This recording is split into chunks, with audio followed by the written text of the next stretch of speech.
اس کی جگہ آج پاکستان کے وہ حالات ہیں جو باہر کی دنیا کہہ رہی ہے. بھولیں جو پاکستان کے اندر لوگ کیا کہہ رہے ہیں.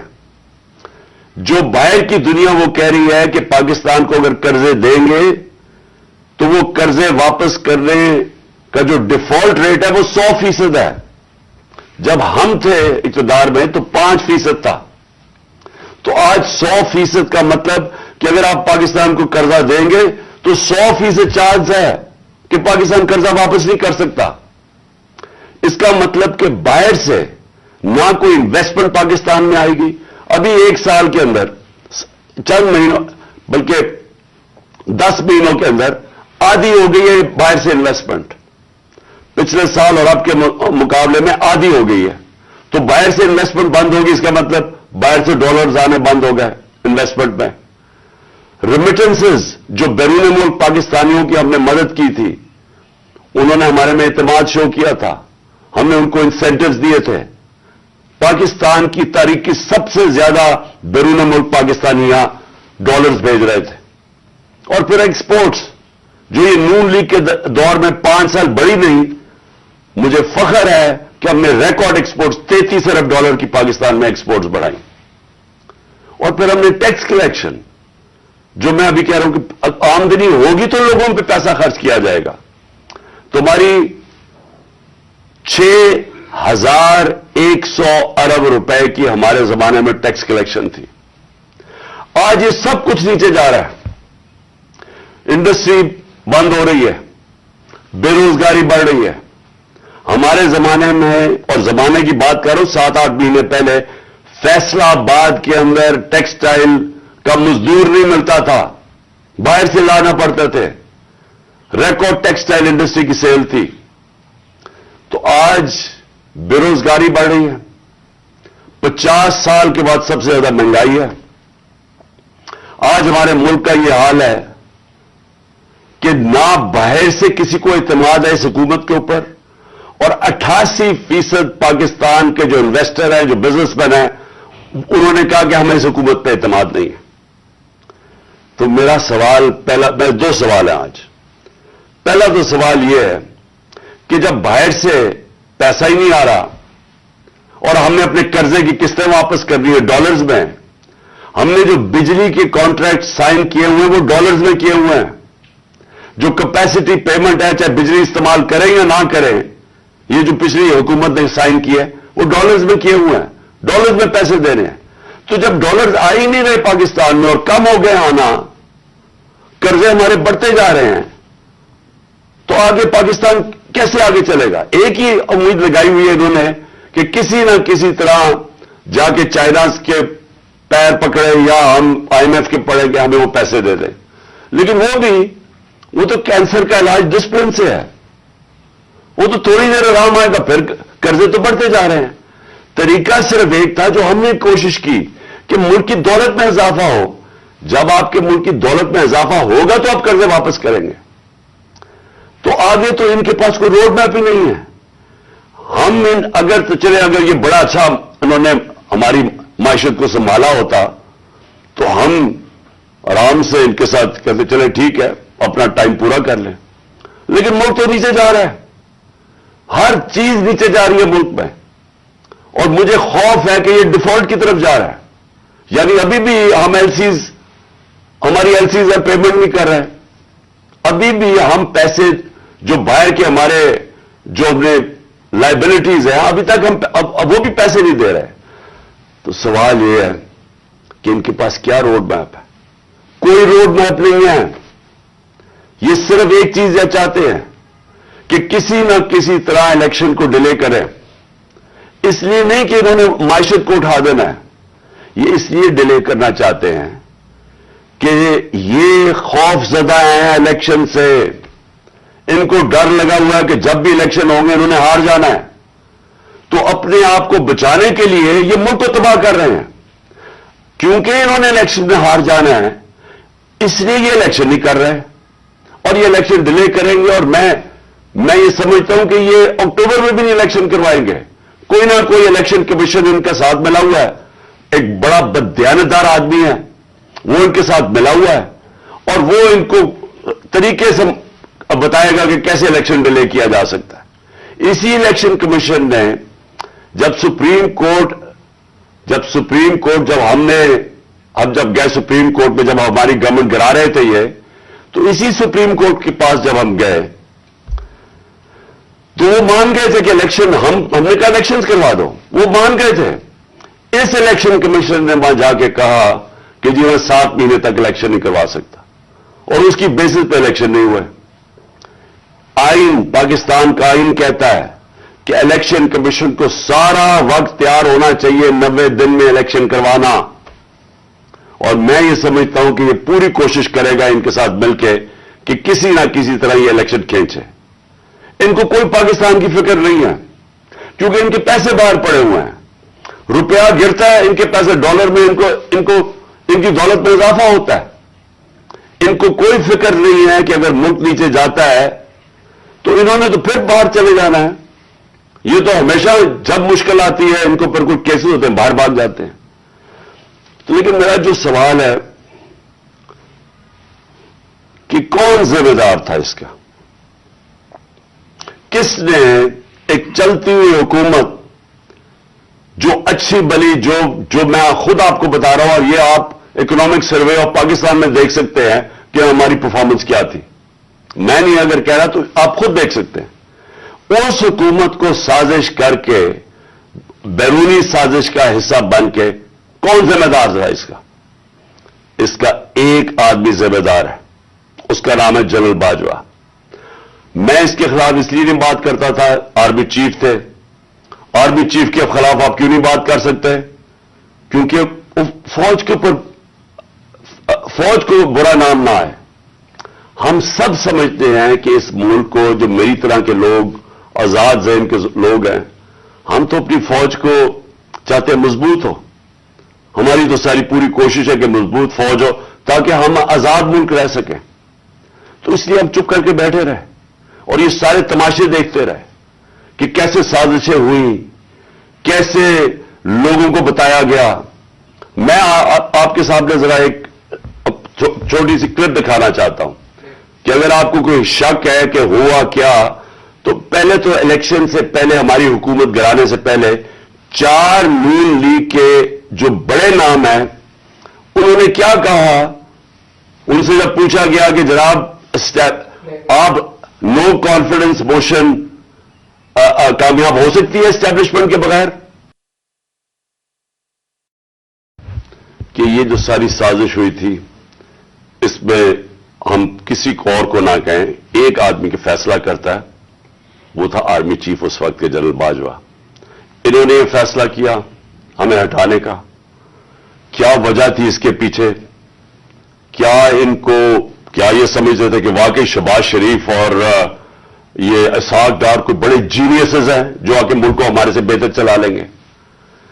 کیا وجہ تھی کہ انہوں نے ایک سٹنگ گورنمنٹ کو گرا دیا؟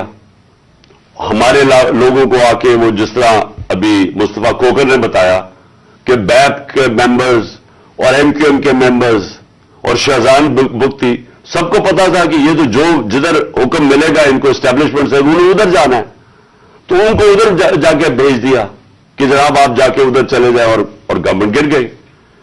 تو میرا اگلا سوال یہ ہے، جب گورنمنٹ گر گئی اور پھر ان کو یہ چیز کا علم ہوا کہ عوام ہمارے کے ساتھ آگے کھڑی ہو گئی، 10 اپریل کو پبلک سڑکوں کے اوپر نکلائی، لوگوں نے ان چوروں کو ریجیکٹ کر دیا، بلکہ ہماری مقبولیت بڑھنی شروع ہو گئی، اس لیے کہ لوگ ان کی جب شکلیں لوگوں نے دیکھی، پھر سے مسلط کیا گیا ان کو عوام کے اوپر، تو لوگ ہمارے ساتھ اور جڑنا شروع ہو گئے، بڑے بڑے جلسے شروع ہو گئے.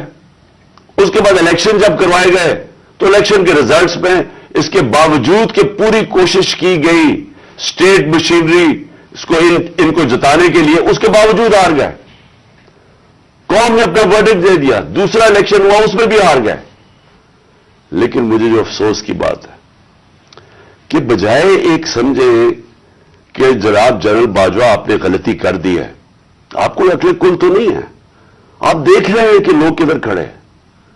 انہوں نے ہمارے اوپر جو ظلم کیا ہے، جس طرح ہمارے اوپر ظلم کیا گیا میں آپ کو یقین دلاتا ہوں کہ جنرل مشرف کے مارشل لاء میں اپوزیشن میں تھا, مجھے انہوں نے جیل میں ڈالا. میں نے کہیں اس طرح کا ظلم نہیں دیکھا جنرل مشرف کے دور پہ جو یہ جنرل باجوہ نے ہمارے پہ کروایا. ہمارے لوگوں کے اوپر دھمکیاں, ٹیلی فون سے دھمکیاں آ رہی ہیں. وہ جو ہماری حمایت کرے یا جو ہمارے ساتھ میڈیا کے لوگ ہوں ان کے اوپر دھمکیاں. جو میڈیا ہاؤس تھا, سلمان اقبال وہ ملک سے باہر چلا گیا, اس کے بعد صابر شاکر ملک سے باہر چلا گیا, آج محیط پیرزادہ ملک سے باہر گیا ہوا اسی خوف سے. ارشد شریف, اتنی بڑی ٹریجڈی ہوئی ہے, اس کو جو دھمکیاں دی, کیا وجہ تھی اس کی؟ وہ ایک دیانتدار آدمی, وہ بتا رہا تھا کہ اس ملک کے ساتھ کیا ظلم ہوا ہے, کہ اچھی بلی گورنمنٹ آپ نے گرا کے چوروں کو بٹھا دیا. تو بجائے یہ کہ کریکٹ کرنا, ہمارے اوپر ظلم شروع ہو گیا. اور ظلم کی انتہا یہ تھی کہ سوشل میڈیا کے لوگوں کو اٹھا کے لے جاتے تھے, ان کو مار پھینٹا لگا کے تو اگلے دوسرے دن گھر واپس بھیجتے تھے, دھمکیاں دیتے تھے کہ آگے سے کیا تو یہ ہوگا. جو اعظم سواتی سے کیا, جو اس سے پہلے جو شہباز گل سے کیا, کون سی اس نے اتنی بڑی بات کی تھی کہ اس کو ننگا کر کے مارا, اور وہ ابھی تک اس کے اثرات ہیں جو انہوں نے اس کو تشدد کیا اس کے اوپر. اور اعظم سواتی نے کیا بات کی تھی؟ اعظم سواتی نے یہ ٹویٹ کی کہ جنرل باجوہ آپ نے NRO 2 دیا, اس کے اوپر جو اس بیچارے سے کیا گیا, کون سی جمہوریت میں یہ ہوتا ہے؟ اور وہ بات کہ جو سچ ہے, NRO 2 جنرل باجوہ نے دیا ہے, ساری قوم کو پتا ہے. مجھے پتا ہے کہ میں جب کہتا رہا, جب میں گورنمنٹ میں تھا, میں جنرل باجوہ کو کہتا رہا کہ یہ 30 سال سے چوری کر رہے ہیں, ان کے اوپر کرپشن کیسز ہیں, نیب آپ کے نیچے ہے, آپ نیب کنٹرول کرتے ہیں, میرے نیچے ہی نہیں ہے, کیوں نہیں ان کے کیسز آگے بڑھاتے؟ پہلے تو ہمیں سارا وقت یہ بتاتے رہے کہ فکر نہ کریں سر, ہو رہا ہے سب کچھ, سر ابھی کچھ ہو رہا ہے. پہلے تو ہمیں یہ بتاتے رہے. آہستہ آہستہ ہمیں پتا چلا کہ ان کی تو کوئی نیت ہی نہیں ہے کرپشن کی. مجھے پھر کہنا شروع ہو گئے کہ جی آپ ملک کی اقتصادیات کو ٹھیک کریں, اکانومی کو ٹھیک کریں, بھول جائیں اس کو, یہ اکاؤنٹیبلٹی کو. کبھی کوئی مہذب معاشرہ یہ اجازت دیتا ہے کہ بڑے بڑے لوگ جو اربوں روپے کی چوری کریں, آپ کہ ان کو بھول جائیں, ان کو NRO دے دیں, اور آپ چھوٹے چھوٹے چوروں کو پکڑنا شروع کریں اور سمجھیں کہ آپ کا ملک ترقی کر سکتا ہے؟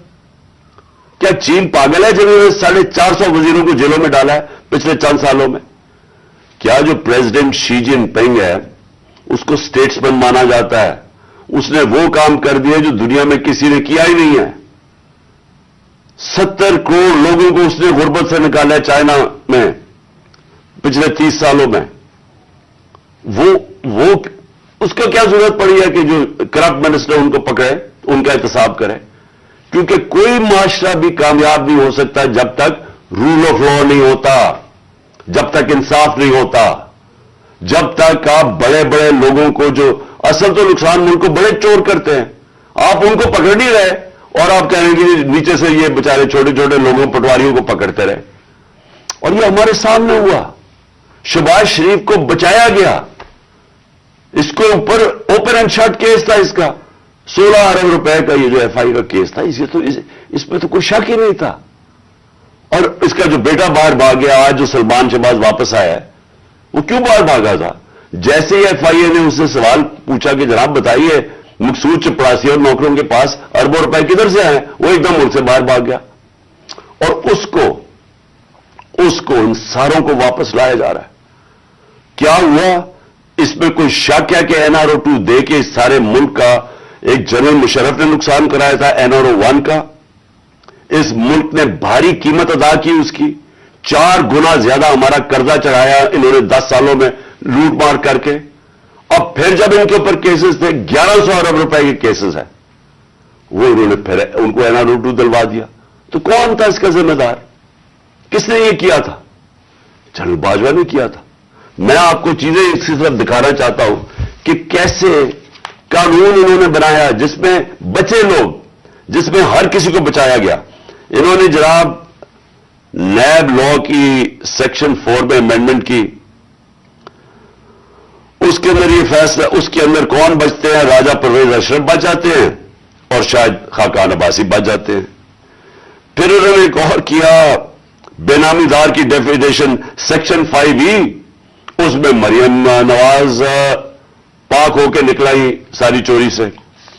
پھر انہوں نے سیکشن 9 جس کے اندر شہباز شریف بچ جاتے ہیں، اور اس جس کے اندر کہ اگر آپ کسی اور کے نام پہ، یعنی اگر آپ میں پرائم منسٹر ہوں، میں اپنے خاندان کے نام پہ چیزیں لوں تو اس کا مطلب کہ آپ جواب دہی نہیں ہیں۔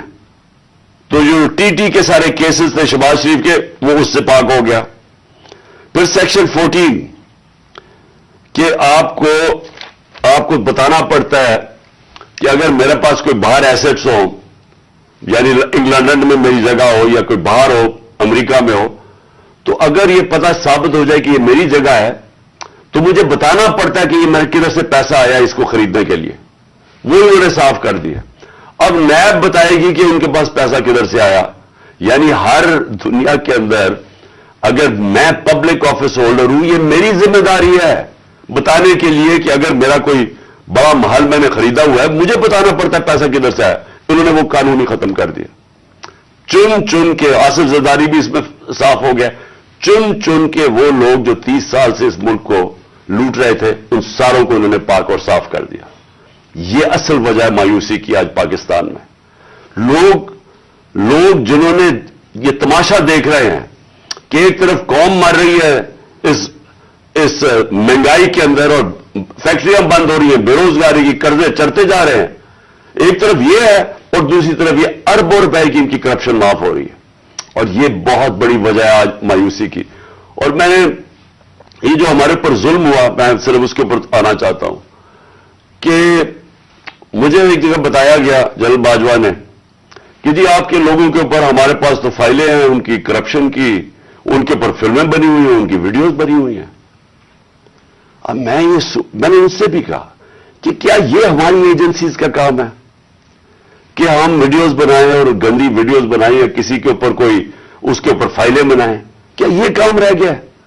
کیا یہ قوم اپنا پیٹ کاٹ کے اپنی ایجنسیز کو پالتی ہے، اپنی سیکیورٹی کے لیے پالتی ہے؟ وہ تو ملک کی سیکیورٹی کے لیے پالتی ہے۔ کیا یہ ان کا کام ہے آ کے بتائیں کہ جناب اس کے اوپر یہ فائل ہے تو ہم نے اس کی فلانی فائل بنائی ہوئی ہے اور ہم نے اس کے کوئی ویڈیو بنائی ہوئی ہے؟ یہ کدھر ہوتا ہے؟ یہ اپنے لوگ، اچھا، اور میں کوئی ملک کا دشمن ہوں؟ 50 سال سے قوم مجھے جانتی ہے، سارے پاکستان کے ایوارڈز میں نے جیتے ہوئے ہیں، سول ایوارڈ سب جیتے ہوئے ہیں۔ میں سب سے بڑا پاکستان کا وہ یعنی جو جسے کہے کہ جو خیراتی کام کرتا ہے، کسی نے پاکستان میں اتنے پیسے نہیں اکٹھے کیے جو میں نے کیے۔ میرے اوپر ہر قسم کا گن، یہ سوچیں کہ میرا پرائم منسٹر، جب میں پرائم منسٹر تھا، میرے گھر کا فون ٹیپ کیا ہوا تھا، اور وہ ٹیپ ہی نہیں کیا، اس کے بعد وہ لیکس کرتے ہیں۔ یہ پرائم منسٹر کے گھر، کوئی یہ نہیں پوچھ رہا کہ اتنا یہ آفیشل سیکرٹ ایکٹ کی وائلیشن ہے، پرائم منسٹر کے پرائیویٹ نمبر کو ٹیپ کریں اور اس کو جا کے آپ پبلک کر دیں۔ یہ کہاں ہوتا ہے؟ اگر میں اپنے پرنسپل سیکرٹری، میں اپنے پرنسپل سیکرٹری سے بات کر رہا ہوں، وہ انہوں نے ٹیپ چلا دی، وہ کون کر رہا تھا؟ تو میں پھر سے یہ پوچھتا ہوں، ہم کوئی ملک کے دشمن ہیں؟ کیا میں کوئی پیسے لوٹ کے میرے باہر پڑے ہوئے ہیں؟ کیا میں کوئی ملک سے غداری کر رہا ہوں؟ لیکن جو ہمارے سے کیا گیا ہے، اور اعظم سواتی سے جو کیا گیا، اس کی بیوی کو ویڈیو بھیج دی، یعنی اس لیول پہ نیچے گرنا تھا کہ اس کے گھر ویڈیو بھیج دی اس کی، اور یہ کہا کہ جناب، اور ڈرایا گیا کہ تمہاری فیملی سیف نہیں ہے۔ اور قصور اس کا یہ کہ وہ کہہ رہا ہے کہ NRO2 جنرل باجوہ نے دیا ہے، ساری بچہ قوم جانتی ہے کہ NRO2 جنرل باجوہ نے دیا ہے، NRO1 مشرف نے دیا ہے، سب کو پتا ہے۔ اس کے اوپر اتنی سزا، ایک سینیٹر کو، اس کو اٹھا کے، ہارٹ کا پیشنٹ ہے اعظم سواتی، اس کو کبھی وہاں بھیج رہے ہیں، کوئٹہ بھیج رہے ہیں، اس ٹھنڈ میں سندھ بھیج رہے ہیں پرائیویٹ جہاز میں۔ کون سا جرم کیا اس نے؟ اور کیوں؟ اگر آپ نے نہیں دیا NRO2 تو جا کے پبلک کو بتایا نہیں دیا آپ نے۔ سارے آ کے لوگوں کو بتائیں آپ کے کس طرح آپ نے لوگوں کو بچایا. ہم بتائیں گے کیسے بچایا آپ نے. میں ایز پرائم منسٹر بتاؤں گا کہ کیسے کیسے آپ نے احتساب ہونے نہیں دیا. آپ نے وہ جب فیٹ آف کی لیجسلیشن تھی تو وہ خود کہہ رہے ہیں ہمیں وہ اپوزیشن والے کہ یہ تو جناب یہ بیٹھ کے انہوں نے آپ کی آشیرواد ملی تھی, اس کے بعد آپ نے وہ این آر او کے یہ جو امینڈمنٹ تھی نیب کی جو اب ہو گئی یہ تو تب ہونے کے چکر میں تھے, تب ہم کھڑے تھے. اور میں تب سے کہتا گیا کہ یہ ملک ترقی نہیں کر سکتا جب تک اس ملک میں رول آف لا نہیں ہے. کوئی دنیا میں ملک آج تک ترقی نہیں کیا جس کے طاقتور ڈاکو ان کو آپ چھوٹ دے دیں اور صرف کمزور لوگوں کو پکڑے. کوئی ملک ترقی نہیں کر سکتا, یہ ملک آگے بھی نہیں بڑھ سکتا. میں آخر میں بات بھی کرتا ہوں کہ انشاءاللہ اللہ نے موقع دیا تو ہم اب کیا پلان بنائیں گے اس ملک کو اس دلدل سے نکالنے کا جو انہوں نے پھنسایا ہوا ہمیں. اب میں جو اگلی بات کرنا چاہتا ہوں وہ یہ کہ ہم نے آپس میں مشاورت کی. میں نے پہلے کوشش کی کہ ہماری جو مارچ ہے آزادی مارچ, حقیقی آزادی کی مارچ, ہماری کوشش یہ تھی کہ ہم ان کو گورنمنٹ کو بتائیں کہ اس وقت قوم کدھر کھڑی ہے. لاکھوں لوگ سڑکوں کے اوپر نکلے ہمارے ساتھ آزادی مارچ پہ اور سب ایک ہی چیز چاہ رہے ہیں الیکشن.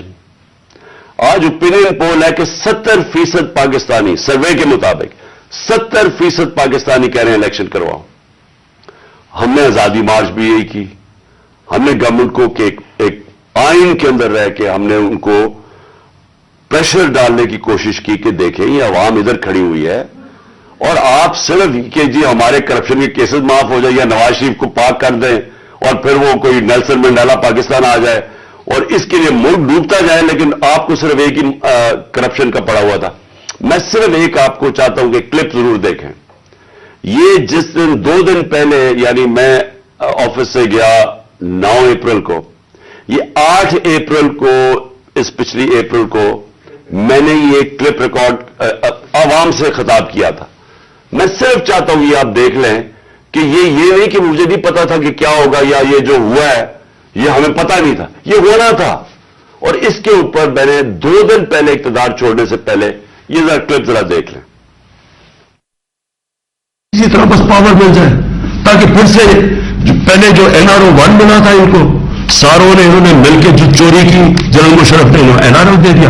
اب یہ این آر او 2 ہوگا. ان کا مقصد صرف یہ ہے کہ وہاں اسمبلی پہ آئیں.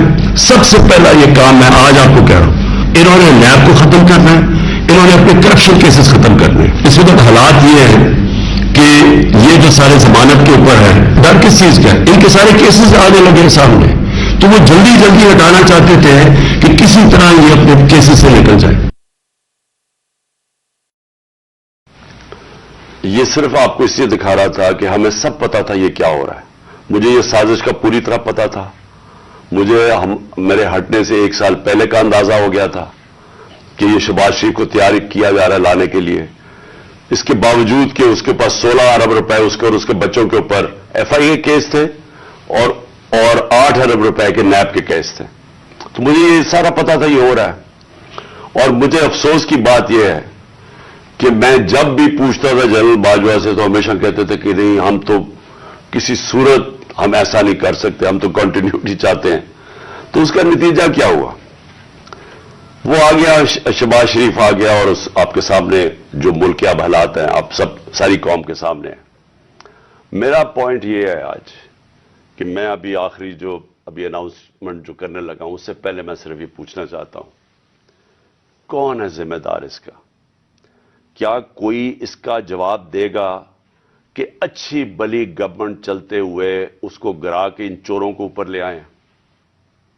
اور میرا اگلا سوال یہ ہے کہ اس کے بعد جو ہمارے اوپر سختیاں کی گئی, جو سوشل میڈیا پہ جو میڈیا جو ہماری حمایت کرتا تھا, کیسز کی میرے اوپر بارش ہو گئی, مجھے دہشت گردی کا کیس کروا دیا.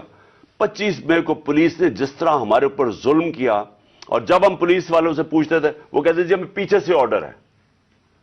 جس طرح کا ہمارے اوپر ظلم کیا گیا,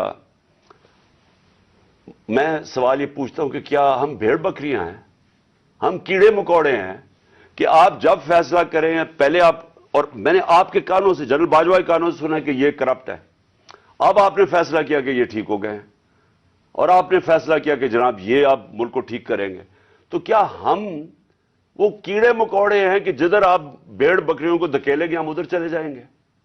یعنی ہم انسان ہیں یا ہم جانور ہیں کہ جو آپ کا فیصلہ ہو بند کمروں کے اندر ہم اسی کے اوپر چل پڑے؟ اور آپ کو جب نظر بھی آ رہا تھا کہ پاکستانی قوم ان کو ریجیکٹ کر رہی ہے، ہمیں تو ہمارے ساتھ میرا تو فائدہ کروا دیا، مجھے تو اللہ نے کبھی اتنی عزت دی نہیں جو اس کے بعد ملی ہے، لیکن ملک کو کدھر پہنچا دیا آج۔ اور میں کیا یہ پوچھنا چاہتا ہوں کہ پاکستان کا مستقبل ہے کہ پہلے یہ لوٹیں گے، اب ان کے بچے تیار ہو گئے لوٹنے کے لیے، کیا اب ہم ان کو لے کے آئیں گے؟ اور اگر ہم ان کے خلاف جائیں گے اور ہم ان کو ریزسٹ کریں گے تو ہمیں پھیٹا لگایا جائے گا، ہمارے پر کیسز کیے جائیں گے، ہمیں ڈرایا جائے گا۔ مجھے ابھی بھی کہہ رہے ہیں کہ جی آپ اگر یہ آپ نے گورنمنٹ چھوڑ دی تو آپ کے اوپر بڑا ظلم ہوگا، آپ کی پروٹیکشن چلی جائے گی۔ جب میں جا رہا تھا، میں آج اپنی قوم کو بتانا چاہتا ہوں کہ جب میں جا رہا تھا مارچ کے اوپر، سب کو، میرے ارد گرد بھی لوگوں کو پتا ہے، میں نے سب کو کہا تھا کہ اس میں واردات ہوگی، میرے خلاف میری جان کو خطرہ ہے۔ میں نے ٹی وی کے اوپر جا کے اس سے پہلے بتایا تھا کہ یہ دینی انتہا پسند کے نام پہ مجھے قتل کریں گے۔ ہر روز جب میں مارچ پہ جاتا تھا اور میں بشرا بیگم کو خدا حافظ کہتا تھا، میں تو ان کو سلام کرتا ہوں کہ ان کو پتا ہوتے ہوئے کہ میری جان خطرے میں تھی، اس کے باوجود وہ مجھے کہتی تھی کہ نہیں جاؤ، یہ جہاد ہے، یہ اللہ کے لیے آپ کام کر رہے ہیں۔ کوئی اپنی زندگی خطرے میں نہیں ڈالتا پیسے کے لیے یا اقتدار کے لیے، کوئی زندگی خطرے میں نہیں ڈالتا۔ جہاد کے لیے جب آپ اللہ کے لیے کام کر رہے ہیں تب آپ پتا ہوتے ہوئے کہ اب زندگی خطرے میں، اس کے باوجود جاتا تھا میں۔ اور میں جیسے ٹھیک ہوں گا انشاءاللہ، جیسے میں چلنے کے قابل ہوں گا میں پھر نکلوں گا باہر، کیونکہ یہ اللہ کا کام ہے۔ اپنی قوم کو حقیقی طور پہ آزاد کرنا یہ اللہ کا حکم ہے ہمیں۔ ظلم اور ناانصافی کے ساتھ سامنے کھڑا ہونا یہ اوپر والے کا حکم ہے، اس کو وہ جہاد کہتا ہے۔ امر بالمعروف پہ چلنا، کہ جب آپ دیکھ رہے ہیں یہ سارے چوروں کا ٹولہ اوپر بیٹھ گیا ہے اور آپ چپ کر کے بیٹھے رہیں بھیڑ بکریوں کی طرح، یہ آپ قرآن کا جو اللہ کا حکم ہے اس کے خلاف جا رہے ہیں۔ تو میرے لیے تو یہ جہاد ہے، تو میں نے تو یہ رکنا نہیں ہے۔ اور میں اپنی ساری قوم کو آج کہہ رہا ہوں، میں نوجوانوں آپ کو کہہ رہا ہوں، یہ کبھی نہ سوچے جو یہ 7.5 لاکھ ہمارے لوگ ملک چھوڑ کے گئے ہیں۔ مجھے افسوس ہے کہ دیکھیں آسان راستہ ہے، میرے لیے کیا آسان زندگی تھی، میں کرکٹ کے بعد کچھ بھی نہ کرتا، تھوڑی سی کرکٹ کے اوپر بات چیت کرتا ہوں، اللہ نے مقام اتنا دیا ہوا ہے میں کروڑ روپیہ کما سکتا ہوں، مجھے تو کچھ کرنے کی ضرورت نہیں تھی۔ لیکن اللہ نے ہمیں کسی مقصد کے لیے پیدا کیا ہے۔ جانور آتے ہیں، بچے پیدا کرتے ہیں، کھا پی کے مر جاتے ہیں، تو انسان بھی اگر اس کو اب سمجھ ہی نہ آئے کہ اللہ نے ہمیں کسی مقصد کے لیے پیدا کیا ہے تو اس میں جانوروں میں کیا فرق رہ جاتا ہے؟ وہ جب قرآن کی آیت ہے کہ جب انسان فرشتے سے بھی اوپر چلا جاتا ہے لیکن گرتا ہے تو جانور سے بھی نیچے چلا جاتا ہے۔ تو میں اپنی ساری قوم کو کہہ رہا ہوں کہ دیکھیں ہمارے سامنے اب 2 راستے ہیں، ہم ان چوروں کے ٹولوں کو مان لیں تو ہم اپنی تباہی کر رہے ہیں، اس ملک کا کوئی مستقبل نہیں ہے۔ ایک ہی راستہ ہے کہ ہم جدوجہد کریں۔ میں وہاں جب گیا پنڈی پہنچا اور میں اس وقت بڑی تکلیف میں تھا، میں یہ بھی آپ کو بتا دوں کیونکہ مجھے ڈاکٹرز نے کہا تھا ابھی نہیں آپ ٹریول کر سکتے، میں گیا اس کے باوجود صرف اپنے لوگوں کو کھڑا کرنے کے لیے کہ دیکھیں یہ پاکستان کے لیے ایک فیصلہ کن وقت ہے، اس کو ضائع نہ ہونے دیں۔ قوم میں بیداری آ گئی ہے اور میں وہاں 2 میں چیزیں کر سکتا تھا، ہم وہاں دھرنا بھی دے سکتے تھے، لاکھوں لوگ تھے، ہم وہاں اسلام آباد کے اوپر بھی جا سکتے تھے، اتنے لوگ تھے، ہم اسلام آباد میں خون خرابہ ہونا تھا وہاں، اور کئی دفعہ لوگ چاہتے ہیں کہ خون خرابہ ہو، لاشیں گریں تاکہ وہ جناب ان کی تحریک اور اٹھ جائے۔ میں یہ نہیں چاہتا تھا، میں نے ساری سٹرگل آئین اور قانون کے بیچ میں ہے، میں کبھی اس سے باہر نہیں نکلا، اور میں نے اس لیے فیصلہ کیا کہ بجائے ہم وہاں جائیں اور توڑ پھوڑ ہو اور تباہی ہو، میں نے فیصلہ یہ کیا کہ ہم جو 2 اسمبلی اب قربان کرتے ہیں اپنی 2 اسمبلیوں کو، ہم قربان کرتے ہیں اپنے ملک کے لیے، اور اس لیے کرتے ہیں کہ ان کو جب 66% پاکستان میں الیکشن ہوگا، جب ہم ان 2 اسمبلیوں سے نکلیں گے، جو میں بھی بتانے لگا ہوں کب نکلیں گے، 66% پاکستان میں الیکشن ہوگا، تو عقل تو یہ کہتی ہے کہ آپ جنرل الیکشن کروا دیں، لیکن میں پھر سے کہتا ہوں یہ خوف زدہ ہیں، الیکشن ہارنے سے ڈرے ہوئے ہیں، ان کا کوئی پاکستان کا مقصد نہیں کہ پاکستان اوپر جا رہا ہے یا نیچے جا رہا ہے، ان کا مقصد ایک ہے، کیسے اپنا چوری کا پیسہ بچانا ہے انہوں نے، اور اس لیے یہ الیکشن نہیں کروائیں گے،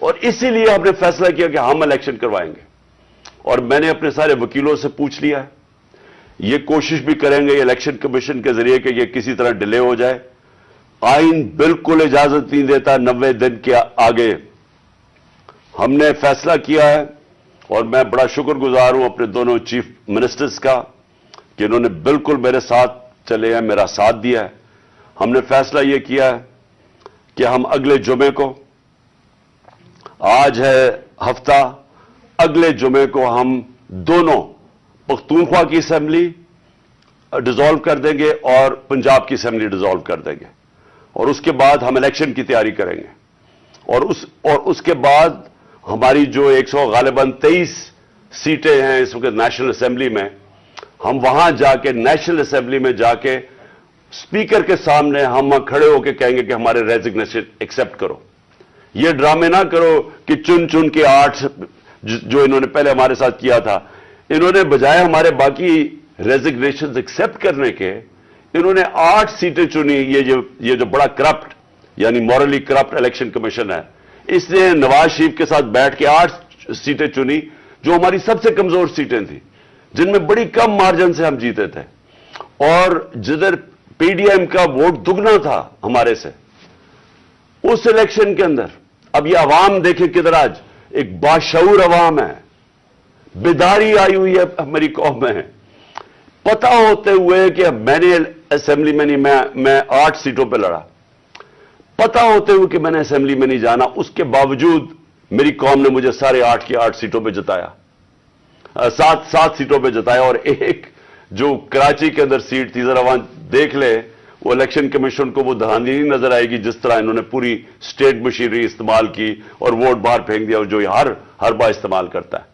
تو ہم نے یہ فیصلہ کر لیا ہے۔ میں اپنی قوم کو آخر میں صرف یہ کہنا چاہتا ہوں کہ دیکھیں، مایوسی گناہ ہے، آپ مایوس ہو کے گھر بیٹھ جائیں یا آپ باہر ٹکٹ لے کے کسی اور ملک میں چلے جائیں اور کوئی نوکری مل جائے، یہ میری نظر میں یہ ایک انسان اپنی جو ڈیوٹی ہے معاشرے کو اس سے بھاگتا ہے۔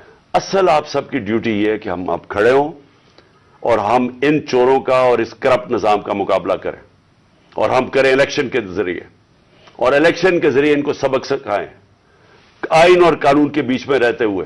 میں نہیں چاہتا کہ یہ سری لنکا جیسا سچویشن ہو کہ لوگ سڑکوں کے اوپر آ جائیں اور توڑ پھوڑ ہو۔ میں چاہتا ہوں کہ ہم الیکشن کے ذریعے ان کو شکست دیں، اور ان کو ایسی شکست دیں کہ یہ ہمیشہ کے لیے ان چوروں کا نام و نشان یہاں سے چلا جائے، اور وہ تب ہوگا جب آپ سب اس کو اپنی ذمہ داری لے کے نکلیں گے۔ اور میں آپ کو آخر میں یہ کہنا چاہتا ہوں کہ مایوسی جو ہے، میں 3.5 سال گورنمنٹ میں رہا، اس کے باوجود کہ بینکرپٹ گورنمنٹ میں لی، اس کے باوجود کہ ہمارے پاس تجربہ ہی نہیں تھا بالکل، ہم پہلی دفعہ گورنمنٹ میں آئے تھے، ایک کے بعد دوسرا کرائسس تھا، صدی میں ایک دفعہ کرونا جیسا کرائسس آتا ہے، وہ اوپر سے آ گیا، 2 سال وہ رہا، اس کے باوجود پاکستان میں کسی گورنمنٹ نے، جس طرح میں نے کہا کہ جو ملٹری ڈکٹیٹرز کو تو امریکن ڈالرز ملے، ہمیں تو کوئی ڈالرز ہی ملے، سب سے بہترین ہماری اکنامک پرفارمنس تھی، اس سب کے باوجود اب ہم سمجھ گئے ہیں، مجھے تیسرے اور چوتھے سال میں پوری سمجھ آ گئی کہ یہ گورنمنٹ چلتی کیسے ہے۔ میں آخر میں صرف آپ کو یہ کہنا چاہتا ہوں، مایوس نہ ہوں، ملک یہ تب اب اٹھے گا جب بڑے اور مشکل فیصلے ہوں گے، یہ مشکل فیصلے ان کے نہیں کہ قیمتیں بڑھاتے جاؤ اور کہو جی مشکل فیصلہ ہے. مشکل فیصلے کا مطلب ملک کے اداروں کو ری سٹرکچر کریں, اس ملک کے اندر انصاف قائم کریں, رول آف لا قائم کریں. اگر اللہ بھاری اکثریت دیتا ہے تو تب آپ یہ سب کچھ کر سکتے ہیں. اس ملک میں اصلاحات کر سکتے ہیں, ادارے ٹھیک کر سکتے ہیں. جو گورنمنٹ کیسے چلتی ہے, اتنی بڑی ہم نے گورنمنٹ بنا دی ہے اور وہ ہمیں آگے نکلنے نہیں دیتی, ہر جگہ رکاوٹیں بن گئی ہوئی ہے. اور وہ ہم نے کافی چینج بھی کیا. ایکسپورٹس بڑھانی ہے, ہم نے ریکارڈ ایکسپورٹس بڑھائی. کیسے ہم نے ایکسپورٹس بڑھانی ہے اس کا ہم نے پلان بنایا ہوا ہے. اسمال اور میڈیم انڈسٹری کو کیسے کھڑا کرنا ہے جو اصل روزگار دیتی ہے اور دولت میں اضافہ ہوتا ہے. اپنی ایگریکلچر جو زراعت ہے, ہم نے چائنا سے بات کر چکے تھے کہ نئی ٹیکنالوجی ہم لے کے آئیں. بدقسمتی سے کرونا کی وجہ سے 2 سال چائنا بند ہو گیا. وہ جو نئی ٹیکنالوجی سے ہم نے صرف اپنی, اگر ہم وہ چھوڑیں کہ جو چائنا کے اندر وہ پیداوار لیتے ہیں 1 ایکڑ سے, ہم اگر اپنی دگنی کر لیں تو اب یہ سمجھیں کہ پاکستان کے اندر ایک انقلاب آ جائے گا. سو میں آخر میں یہ کہنا چاہتا ہوں کہ کوئی مایوس ہونے کی کوئی ضرورت نہیں ہے. یہ ٹورزم میں ہی ہم اتنا پیسہ بنا سکتے ہیں, اور وہ بھی بدقسمتی سے کرونا کی وجہ سے ٹورزم ساری دنیا میں بند ہوگی. ہم اس ملک کو اٹھا سکتے ہیں, لیکن وہ گورنمنٹ اٹھائے گی جس کے پاس ایک مینڈیٹ ہو, جس کے پاس عوام کی طاقت ہو. اور اس اللہ کے بعد اس ملک کے جو وارث ہے وہ عوام ہے, اور کوئی نہیں. عوام اس ملک کی وارث ہے, اور میں آپ میں سے ہوں. ہم نے اس عوام نے ایک قوم بن کے ہم نے اس مشکل وقت سے نکلنا ہے. اور لیکن وہ نکلیں گے تب جب اس ملک کے اندر صاف اور شفاف الیکشن ہو, اور اس کے لیے ہماری اب جدوجہد جاری رہے گی. میں آپ سب کا شکریہ ادا کرتا ہوں کہ پھر سے آپ میری